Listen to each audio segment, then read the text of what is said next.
Узган ел дәвамында төрле тармакларда хәрби кизү торган хокук саклаучыларның бүген барысы да диярлек залда. Эшчәнлеккә йомгак ясау биредә ел азагында түгел, традиция буенча ел башында үткәрелә. Иң җитди бәядә бүлек җитәкчесеннән. Оперативная обстановка в городе Нурлат и районе на протяжении отчетного периода оставалась подконтрольной.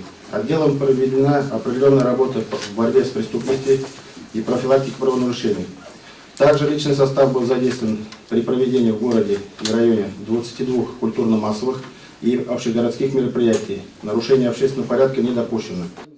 2016 елда Нурлат районында 502 җинаять теркәлгән. Авыр җинаятләр фатир кибетләрне, дача йортчыкларын басу кимәгән. Аның каравы наркотиклар әйләнеше белән бәйле икътисади юнәлештәге җинаятләр артуы күзәтелгән. Бүлек җитәкчесе алга таба элек хөкем ителгән затларны контрольдә тотуны көчәйтү, көнкүрештә кылынган җинаятләрне профилактикалау мәсьәләләренә дә тукталды. Тулаем районында гадәттән тыш хәлләрнең һәм резонанслы очракларның күзәтелмәве үзе үк эшчәнлегегезгә бәя дип белдерде киңәшмә эшендә катнашкан район һәм шәһәр башлыгы Равил Кузюров. Результатов и в будущем по этим данным, всем параметрам добиваться вам самим, и отношение каждого сотрудника на месте, на местах, это самый, я думаю, ответственный подход должен быть, и без этого невозможно будет добиваться вот этих результатов, которые мы уже практически ставим на пороге 2017 года и уже 18 и 19 годов. Район бүлегенең эшчәнлеген яхшыртуда шәһәр прокурорының үз фикере. Ул тикшерүчеләргә һәм сорау алучыларга, җентекләбрәк эшләргә, гражданнардан кергән шикаятьләрне тикшерү срокларына сыешырга киңәш итте.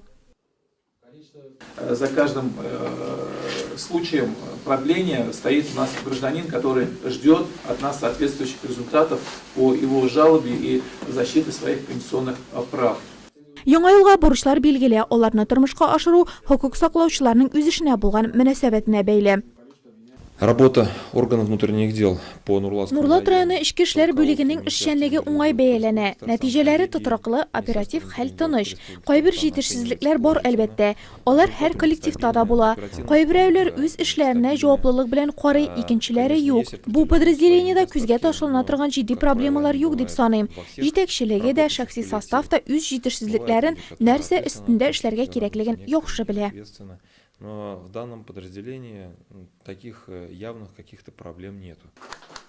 Максатларга ирешү өчен Нурлат хокук саклаучыларының потенциалы да, мөмкинлекләре дә бар. Алдагы елларда кадрлар составын комплектлаштыру 12%-ка аксаса, быел шәхси составны тулыландыру өчен 5% белгечләр җитеп бетми.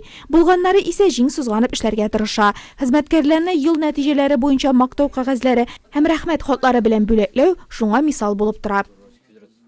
Оператив киңәшмәнең икенче өлеше ябык ишекләр артында узды.